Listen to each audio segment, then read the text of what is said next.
Hi, everyone. Welcome to the show or welcome back to the show. Whether you are someone who's a regular listener to the podcast, or maybe you've just jumped in and this is your first opportunity to give a listen, welcome. I appreciate the people that listen in, and I hope my goal of doing this and the work that I get to do in my life as a whole is all about helping people see that they have it within them to do amazing things.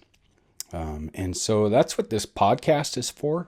Over the last several episodes now, I have been telling the story of my life. I like to say I've lived a pretty full life in a lot of ways. I've been on both sides of the law. I've been system involved, I say, involved with the criminal justice system, with treatment systems, with mental health care systems as a formerly incarcerated person, a person who used to have the moniker convicted felon and have long walked away from that. I was able to go back to the courts in 2010 and have that vacated from my record. This month, it's fitting that I've been sharing the journey of my life in recovery in March, because March is my anniversary month. On the 25th of this month, I will enjoy 18 years of recovery. I will talk today in this episode, as I continue telling the story of my life, I will venture into when my previous length of abstinence was 10 and a half years. My previous recovery date was 2/21 of 96, and I would keep that until the fall of 2006, where I would take what I call a little break from abstinence and recovery, and then find my way back to recovery. Fortunate for me, alive, fairly unscathed, and so I always listen to the last couple 3 minutes of the previous podcast to kind of catch myself up on what part of my life I was talking about. And if you want to go back and listen, you can. If not, I'll just in a short snippet talk about it. I had moved to Ellensburg with what would be my third wife. We got married actually when we moved over here. We were just engaged. I think we got married after we'd been together for like 5-6 years. And I tell this in that last episode. Certainly there was part of me, I don't think anyone gets married thinking, oh, one day I'm going to get divorced, or that wasn't the case with me. Every one of my marriages, I've wanted them to work. What I didn't want to do is follow in my mother's footsteps, who we're not sure how many times she was married. But with that said, that third marriage for me was, just in hopes that things would change.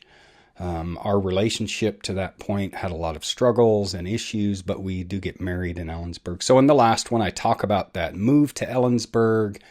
The first couple 3 years, I had been with Fred Meyer when I moved over, and then I leave Fred Meyer. I end up tapping into my entrepreneurial spirit, and I start a couple businesses. I buy a business, the Hungry Hippo Sub Shop. I'm actually going to read a journal entry from this period of time, and it's pretty close to, we may get to it today, depending on how much I talk about the summer running up to when I do return to use in that late summer, fall of 2006. Again, having been in recovery for over 10 and a half years.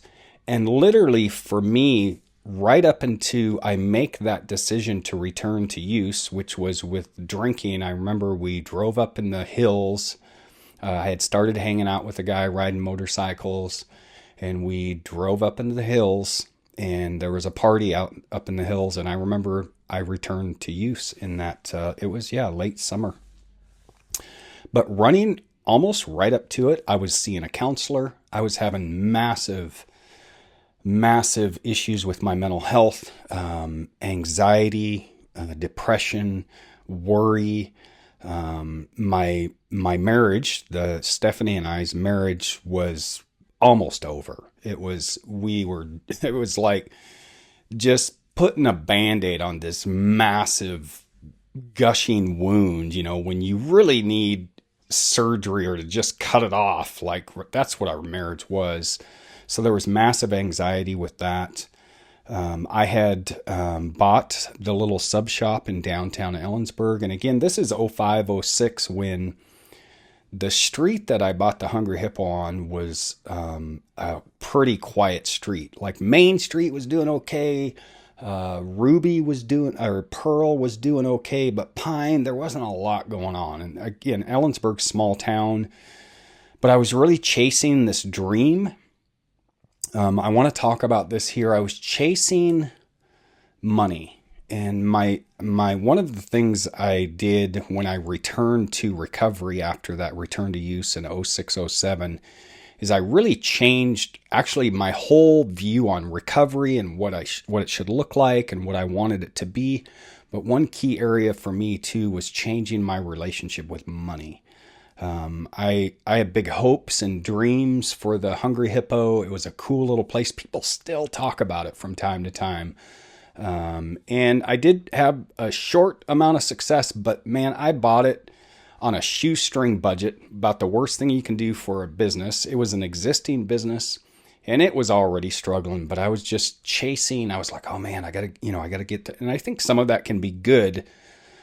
But I just have to say for myself, my view on money was much different in that period of my life running up to when I returned to use.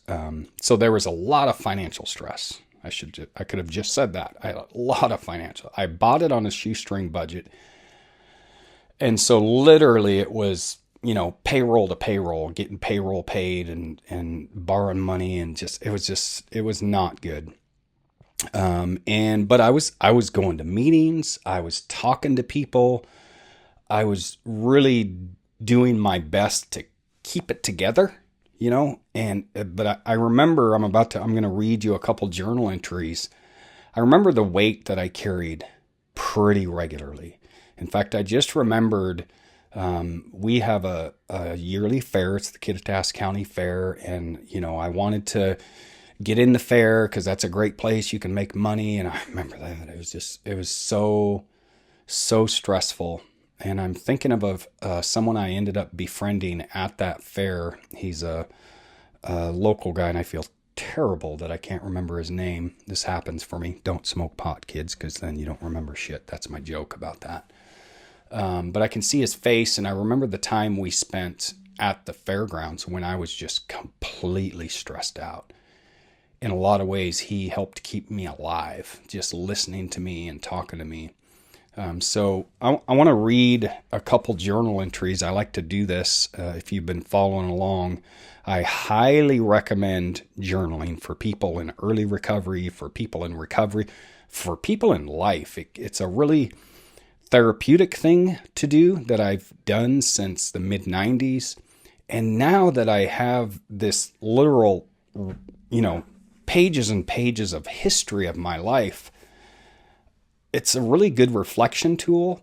And it's actually my journaling that helped me to recognize patterns that I had developed in relationships.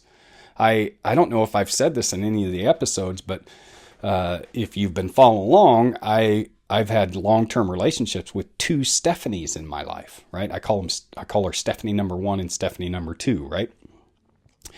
And I have journal entries in a journal that has journal entries over the period of time with both Stephanies. And it was through reading previous journal entries that I recognized that I could no longer keep pointing the finger at the woman, because it was me in all of this.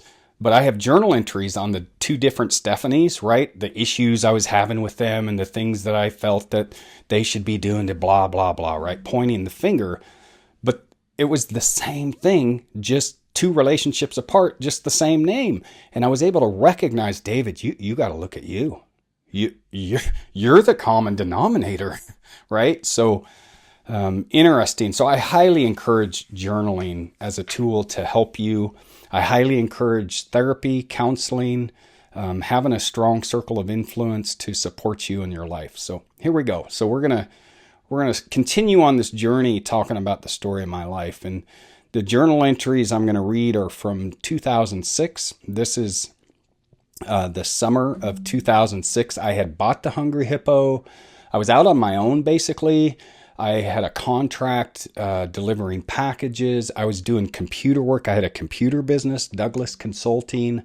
And I was just trying to, piece it all together to pay the bills and hope for a promising future. And so here's June 29th of 2006. Repeated patterns are very apparent in this journal. What I want, that is a good question for me to ponder. I'm at the end of another relationship where I end up at wit's end with a woman. Or is it I'm really at wit's end with myself? I think the latter is true. Discover who David is when he is not focused on a woman, and I think my frustration level will lessen greatly. That was signed by me. So that's June, and me and Stephanie, it was a lot of back and forth. We would break up on a pretty regular basis. And the next journal entry is just about a month later on July 13th of that same year. Life is a struggle right now. There is hope, but I'm struggling with my work, with my involvement with women, with my level of overall satisfaction with my life. I'm once again probing into my past and how it has still affected me today, mostly in regards to my view on women and how I am in a relationship. Right now, I'm feeling like the hippo was a big mistake. Right now, the financial burden is overwhelming. I'm not sure how much longer I can do this. I feel like if I lose the hippo, then I will lose everything else. My marriage is over, so what is next? The hippo? Then what? It is hard to have the hope that keeps me going each day. I like the music that is playing on the TV right now. It feels relaxing to me. I love Cody. I love Tyler. I somewhat love myself. I have hope that all of this will pass with time. That down the road I will see the benefits of what I'm going through on a daily basis right now. Good night. At this period, I had gotten my own place. This was a first. This is when I knew that me and Stephanie were over. If you follow along, we end up trying two more times after this, but I had actually gotten my own place. It's a little duplex. We actually live where I live now. It's not far from where that little duplex still is. I had rented a duplex. I had the Hungry Hippo. I had my dog, Cody. Cody. He was a good boy. I called him the Gentle Giant. He was a Rottweiler Malamute and just the gentlest soul of a dog ever. And this journal entry is not long before, he had started developing a limp in his front leg. Previous to this, he had issues with his rear legs and had actually had surgery and it had helped him a lot because his knees were at a weird angle. Alas. Oh, there it is, Megan. Alas, I say it. But he started developing a limp in his front leg. So I take him to the vet and they look at it and and he was 6.5, 7. He wasn't that old. And they look at it. And I remember, because the fair was happening, Dr. Fuller, a local vet, he came and sought me out at the fair. Now, keep in mind what I've talked about. My stress level, my mental health was just managing on a daily basis right now. Financial burden of the business, mental stress of the marriage failing, I have my son in my life, and I actually have a journal entry where we still had a decent relationship, but that was starting to shift because he was getting into his teenage years and his desire to kind of be with his dad was tough. I think it was okay. And it was just heavy. And Dr. Fuller sought me out at the fair because that just happened to be where I was. And you never forget certain moments in time. And he said, Cody has a nerve tumor and it's cancerous, and he doesn't have long to live. And I just, oh man. I think of Theo and Melissa. I've known them forever, since I very first moved to Ellensburg. I was basically, after that point, contemplating suicide, giving up in a lot of ways. I was at that duplex. Friends would come over and bang on the windows, and just try to pull me out of bed, because I was done. I remember it's Katrina, who we'll get to, my wife now, Katrina. She was a friend at the time. We were friends for years before we even contemplating dating. Her and another friend, I remember them coming over and forcing me to get out of bed and taking me on a hike. I remember Theo and Melissa and other people coming just to try to rally me. And it was just after the news with Cody, knowing that I was going to lose my dog. When I read that journal entry about, I feel like my life is going to end, I hadn't thought about that in a while. That's where I was with things, that I was losing the marriage with Stephanie. The Hungry Hippo, people think, I don't know what people think, but I think they think because I returned to use, that's why the Hungry Hippo failed. That's part of it for sure. But long before I returned to use, it was a massive financial burden, month to month. I had that weight. My future was uncertain. And then now my dog's going to die.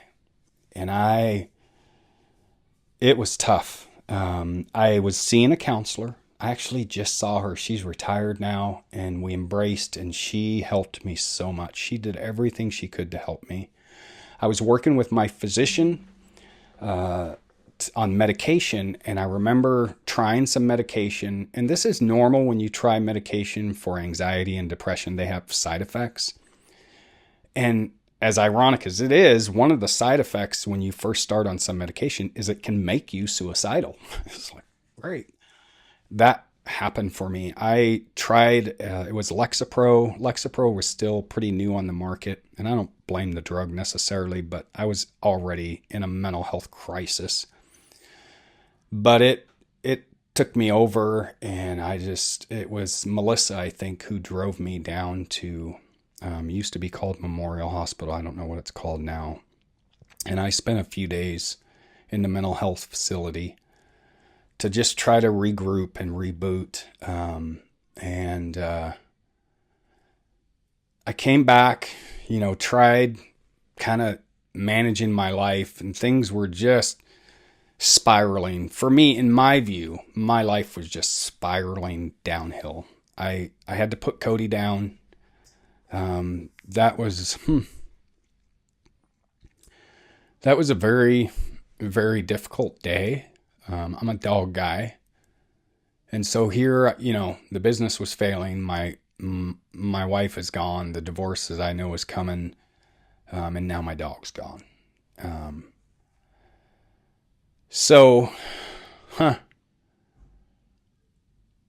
I think I'm going to go backwards, but I want to read what would happen. I would return to use.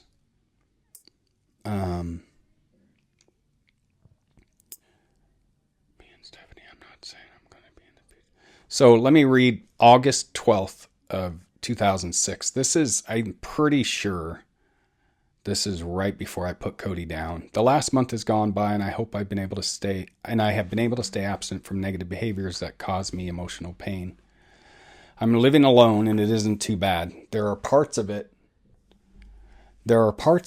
I like a lot, and parts of it I don't like. Tyler has been here for a couple weeks, and overall has been very good. Me and Stephanie are still separated, and I'm not sure where that is going to be in the future. I will continue to work on me, and my life will be good no matter what happens between me and Stephanie. Yeah, so this was pre-Cody having to put down, because the fair is Labor Day weekend, so it would be a few weeks later that I would put Cody down, and it was a mess. I would end up in the mental health facility for a few days, and then I would come back. And here's April 6th of 2007. So what is that? 8 months later? Is that correct? Yep. 8 months later. What is life? I've been sober for 12 days after a 6-month relapse. Definitely better being sober. I'm observing and evaluating my behavior and my relationships with women. Me and Stephanie are friends now, and I value that very much. I spent a good deal of my relapse with Sarah, and feelings came out of that. We are currently not communicating at all, and that causes feelings of anger and sadness. Being sober is much better. My relationship with my son has changed dramatically for the better. I feel a shift in my thinking in regards to all my relationships with people. I'm working on myself first, and everyone else will come after that. It is good to be sober. So let's talk about it. So I said that I returned to use, and I remember it had to have been mid-September-ish of 06. Again, I'd been sober for 10 and a half years to that point. And seriously, right up until the point that I did, I was staying engaged. As I was going to meetings, I was talking to people. Theo he did everything he could because I was being really clear with him. In fact, I think he's the one I said, yeah, I think I'm going to drink. And he's like, oh man, probably not a good idea. And I did. So I would return to drinking, and that was the first thing I returned to use with was alcohol. Within a very short period of time in little old Ellensburg, I was getting 86 from damn near every bar. The drinking went from 0 to 60 almost overnight. And one of the first people that I sought out was my best friend, Sarah. I had met Sarah previously when we were both in recovery. She had started her journey in recovery. And then she returned to use. And I still talk to her, but just not as much. And then, as you can tell, I had so much going on with my own mental health stuff. And she was, doing whatever she was doing. She's one of the first people I remember I went over. She says I left my business card at her house because I had returned to drinking. So I wanted to, let's drink together. And we did. And for me, how'd this play out? Within a month, again, after being sober for 10 and a half years, within a month, I started drinking like I had never stopped. I, of course, started smoking pot again. I started smoking cigarettes again. And then it was like, I want cocaine. Sarah helped me find some connections for cocaine. She wasn't doing it herself at the time. She was just drinking. But then we started using everything together. Within a short period of time, just doing lines of cocaine wasn't enough. And so I started turning it into crack cocaine. And then it was just on. As I said before, what do I have going on in my life? I still own the Hungry Hippo. It's still open. I'm still doing computer work. I'm still doing the package delivery. I had someone working for me doing that. But I'm going to be honest, when I returned to use, it was it was a relief. Like all that stress and worry, it was gone. Why? Well, I was drunk and I was high all the time. So it was great. But yeah, I very, very quickly, within a month, probably by the end of September, mid-October, I was back at it like I had never stopped. I still had a healthy fear of methamphetamines, of meth. I know that might sound crazy. Well, you're smoking crack. Why not smoke meth? Because of all the stuff I had been through with meth, I was still like, I stayed. I think I did a little bit of meth during this time, but not a ton. I started hanging out with a couple. They did a lot of meth. Oof. And I just, I was drinking, smoking pot, smoking crack, tiny bit of meth, and just, it was on. It was on. Me and Sarah, Sarah worked through all of this, and I kind of worked. I mean, I owned the Hungry Hippo. I had people working there, and it was on a downhill slide as it was, and then it was just going even quicker. But it kind of initially gave me a new zest for life. Like I felt like, okay, I can make this all work and it's going to be great. And the stress of, whether me and Stephanie were going to get back together again dissipated. And, so, this is kind of what happens when you start doing drugs and alcohol. And I had that 10.5 year hiatus. So it was kind of new again. So initially it felt like, yeah, this is great. Well, that didn't last long, because just what happened with everyone with heavy drugs and heavy alcohol use is all your focus starts going toward that. All your money starts going toward that. And so I was no exception. So me and Sarah, it was on. It was like this just 24-hour cycle of just running and gunning. And yeah, a lot of crazy. My son, so Tyler and I, our relationship to that point, was fairly rocky. He had started, I'm pretty sure he was smoking pot and drinking and doing whatever he was doing already. I don't know. I don't remember. I know he's told me if he was doing heavy drugs yet. But I think I remember calling Cindy when I was drunk, his mom, and saying, hey, I'm drinking again. And I'm sure she was like, oh my God. Everyone was like, I was the sober guy. I had been sober for 10 plus years. And, I think some people maybe weren't surprised based on everything that was going on. But Cindy was just surprised. Well, so I think the first thing I did with Tyler was smoke pot. I got high with my son. He's 16 at the time. This is '06. Yeah, he was 16.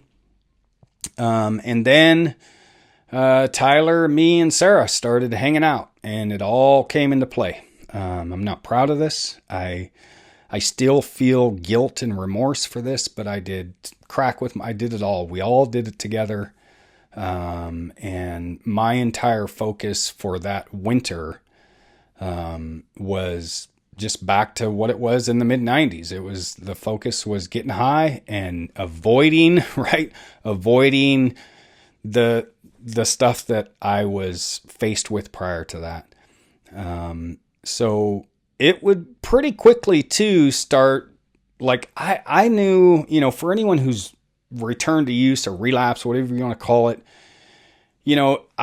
I knew like almost immediately, like, yeah, this isn't going to go well. Right. And I better stop or it's going to get like it was before. It's going to get worse. But that took some time. Once I started smoking crack again, that's what we were doing primarily. We had an express lane from Ellensburg to Yakima. Me and Sarah, the main core. Tyler was with us a bit. I remember, so I had the Hungry Hippo going, and I would open the Hungry Hippo and work the lunch. Sarah was working at the espresso stand. She's actually still working there. Her boss, Jody, is just absolutely an amazing human. She actually helped Sarah a lot get back into a life of recovery.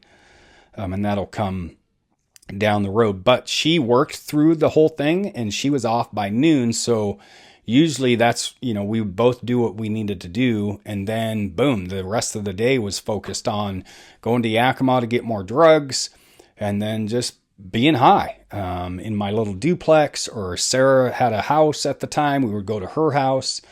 And this is winter time. It was chaos. We were hanging out with another couple, Robert and, oh geez, I can't think of her name. I just lost it. They were mainly doing a lot of meth, and Robert had a lot of active stuff going on. He had been in active use for a long time, but he had been trying to get in recovery. So that's where I had met him initially, but he had returned to use.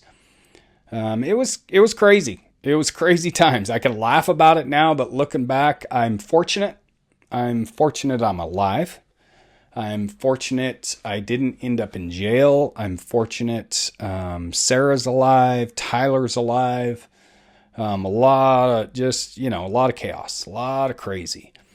I do want to say this about me and Tyler. It softened our relationship, and some people like that's crazy to think, but I was a fun dad. I wasn't really strict and staunchy and recovery dad. I was dad in active use, and he was in active use with me, and we had fun. We did have fun. We have great stories to tell, for sure. But also, like I said, I could see also even through, being high and doing all that, like, oh, this is not good, not good at all. It would be November, late November, because I think it was Thanksgiving. Sarah was living in a house that she was renting from her parents. I'm pretty sure it was around Thanksgiving that people started figuring it out, right? Like they could see like this shit was going on. And I think it was around Thanksgiving where we tried our first, like, okay, we got to stop this. It was also Thanksgiving. I think Sarah got her dog Harper. But that wouldn't be it. We'd keep going. But that would be kind of the start of, oh yeah, okay, we gotta slow down. We can't do this much. And knowing that I'm using with my son, it's not going good. Whew, it was crazy. It was a lot. January, kind of the same thing. February would be where, we'd really start. We would take breaks from each other, me and Sarah, because, this is common in active use. You have your person that you use with. And so if you're trying to get in recovery, you got to separate yourself from that person. She stayed at Jody's for a little while. Did she go to her parents? I don't remember. I know her parents kicked her out of the house, and I think that's when she went to Jody's. And it would be in March that it would really start slowing down. The fun was gone.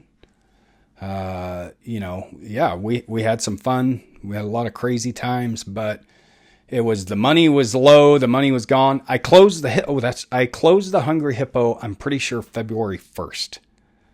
I'm almost certain because it was, like I said, it was already struggling. Well, it was struggling anymore. So then I closed it. Income was gone. And it was in March that would begin the end of use and just trying to quit. I was going back to meetings. I was talking to friends in recovery. You do that. I do that thing of, okay, I made it a couple days. I can do this. And then boom, I'd use again. Sarah, we just had to have a break from each other. We had to just take a full break from each other. I think that we didn't see or talk to each other at least for a couple weeks or month until we really got back onto a road of recovery.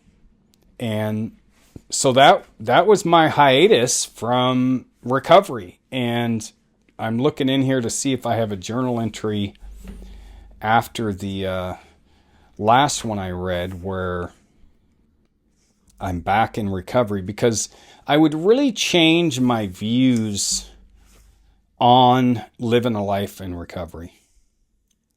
Yeah, so August of 2007. So now I've been sober again for, March, April, May, June, July, August, 5 months. The good news is I'm clean and sober and I'm doing some good work on my core issues.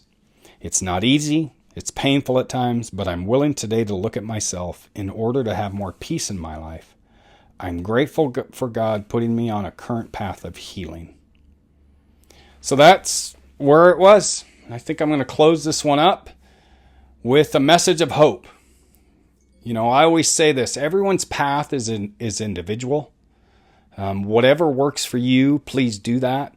Whether you've been in recovery for the duration, whether you've been in recovery and you've returned to use like me, or you've returned to use many times, you can get back to recovery. And what I say, and I'll talk about this in the next episode, is how I change some of my views on recovery, is everyone's path is unique to them.